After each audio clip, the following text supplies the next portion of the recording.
Ada video Dr. Sugeng yang kemudian beredar sebagai tanggapan kepada klarifikasi dari Kiai Haji Ali Badri ya. Sebelumnya kan Kiai Haji Ali Badri itu ketika untuk pertama kali videonya viral tentang telepon itu yang katanya bocor.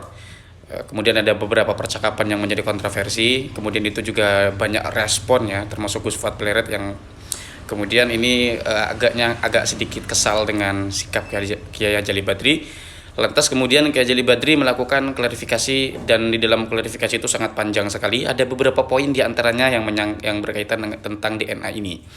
Di mana Kiai Haji Ali Badri di situ belum merasa puas dengan hasil DNA yang sekarang atau dengan ilmu pengetahuan sains dalam bidang DNA di sini ya.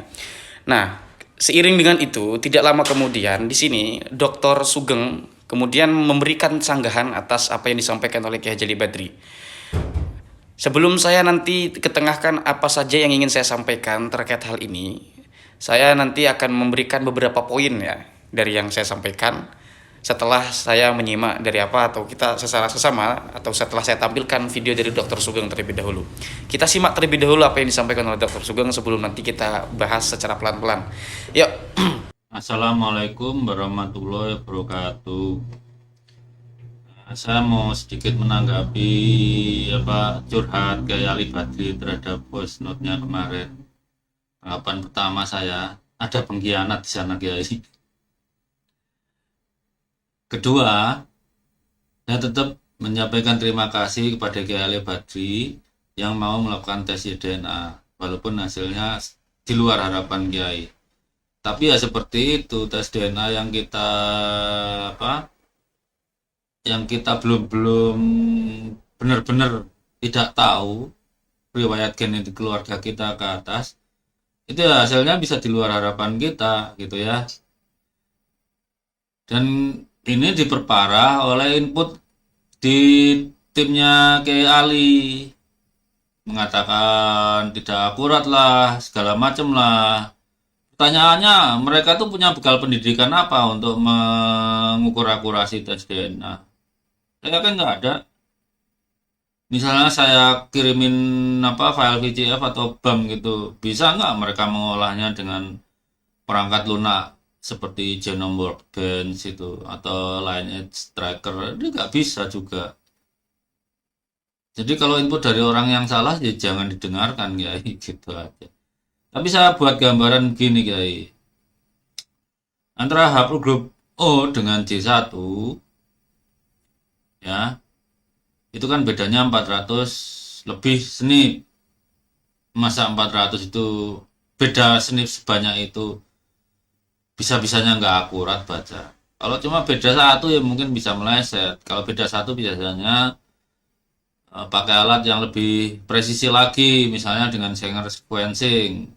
Teknik DNA itu banyak untuk memastikan. Nah, kembali ke tadi ya, kan bedanya 415 nih. Sedangkan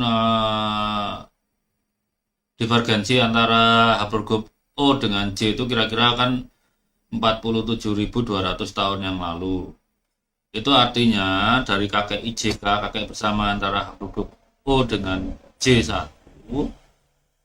itu dari IJK ke haplogrup J1 itu sampai sekarang kira-kira melibatkan 1416 kakek. Dari IJK ke O sekarang itu juga 1416 kakek, kira-kira gitulah. Mungkin meleset-melesetnya ada 5%-an lah gitu ya. Berarti kan dari kakek IJK ke baik ke J1 atau ke O itu juga 1416 kakek.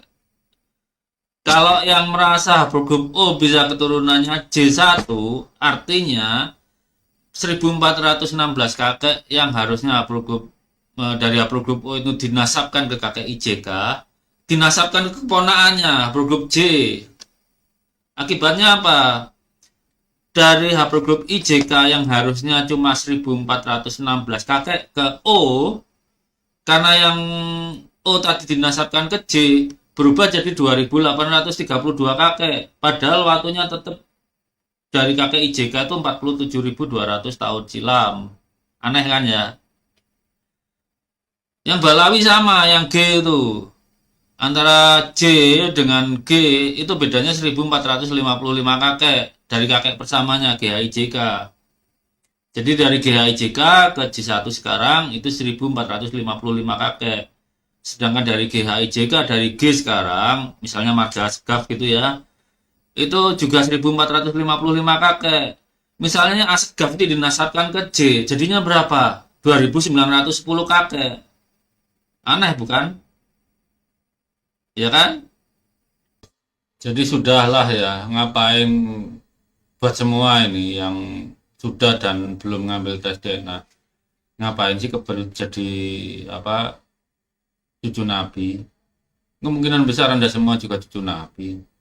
Turunan Nabi yang berketurunan kan nggak cuma Hasan dan Husain.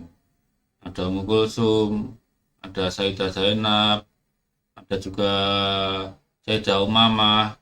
Keturunan-keturunan mereka Tuhan nggak kecatat. Itu malah mengalirkan darahnya Rasulullah kemana-mana gitu ya. Kalau dihitung matematik gitu, mama tiap generasi 3 pangkat sekian, itu udah lebih banyak dari jumlah penduduk bumi ini. Jadi udah kemungkinan besar Anda semua itu udah turunan Nabi, cuma jalurnya nggak jalur laki-laki ataupun juga jalurnya bukan jalur tercatat gitu ya. Dan tentang haplogrup O, gini, haplogrup itu haplogrup mayoritas rakyat Indonesia gitu ya. Jadi Indonesia asli itu banyak haplogrup O. Yang mengaitkan dengan Mongol, Mongol itu mayoritas haplogrup C. Ya. Memang ada O di sana, tapi itu minoritas. Artinya O di Mongol itu pendatang. Sebagaimana G di Yaman itu juga pendatang gitu ya. Jadi sudahlah ya, kita terimalah kenyataan gitu, mau diapakan. Kalau nggak yakin juga coba di perusahaan lain. Kalau nggak Family Tree DNA kan kemarin mungkin habis berapa ya, totalnya mungkin di atas $500. Pindah aja ke Wisec itu, bayar $159. Hasilnya pasti sama. Nah, itu dia yang disampaikan oleh Dr. Sugeng. Ketika Dr. Sugeng menyampaikan tentang DNA, kita kan sekarang kan menemukan banyak sekali wacana-wacana tentang DNA. Di kolom komentar pun kita menemukan begitu banyak sekali orang-orang yang mengatakan tes DNA. Dan tentang tes DNA ini, ada pihak-pihak yang masih merasa keberatan tentang keabsahan dan keakuratan bagaimana cara kerja DNA itu sendiri. Itu mengapa ketika ada orang-orang yang merasa keberatan dengan kerja DNA hari ini, maka alangkah baiknya kalau kita hadirkan orang-orang yang memang mengerti tentang bagaimana cara kerja DNA. Di antaranya ini adalah Dr. Sugeng yang adalah merupakan tim dari BRIN. Nah, ketika ada Dr. Sugeng di sini menyampaikan sesuatu yang kemudian ini beredar, dan Dr. Sugeng menyampaikan bahwasanya DNA ini bisa dibaca genetik manusia sampai ke atas. Maka kemudian jika ada yang tidak puas dengan pemaparan Dr. Sugeng, maka itu harus dibantah sebagaimana mestinya, yaitu harus ilmiah sesuai dengan ilmu pengetahuan genetik yang berkaitan dengan genealogi dalam genetik ini. Jadi begitu. Oke lah, kita misalnya tidak sepakat dengan yang disampaikan oleh Dr. Sugeng, maka hadirkan pembicara untuk menyampaikan hal-hal yang memang dianggap tidak akurat secara ilmiah dari bagaimana cara kerja DNA.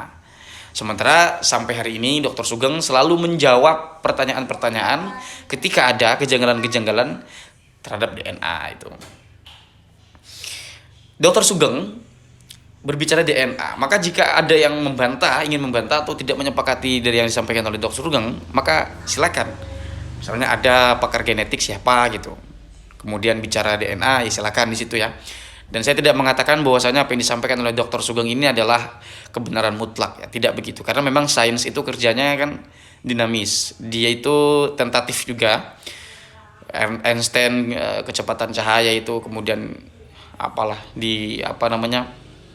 dapat dibantah kemudian di ranah sains, di ranah fisika, kimia, yang pokoknya dunianya dunia percobaan, itu mesti ada perubahan-perubahannya. Saya tidak tahu apakah DNA ini sudah final atau tidak, tapi itulah yang ada ya. Jadi intinya begitu yang disampaikan oleh Dr. Sugeng. Itu saja mungkin teman-teman yang bisa saya sampaikan, kurang lebihnya saya mohon maaf. Dan saya minta maaf terhadap semua kesalahan yang saya sampaikan. Tetapi apapun itu, mudah-mudahan saya berharap ada manfaatnya walaupun satu huruf. Sekali lagi saya ucapkan hadanallahu wa iyyakum ajma'in. Wassalamualaikum warahmatullahi wabarakatuh. Ini apa siapa?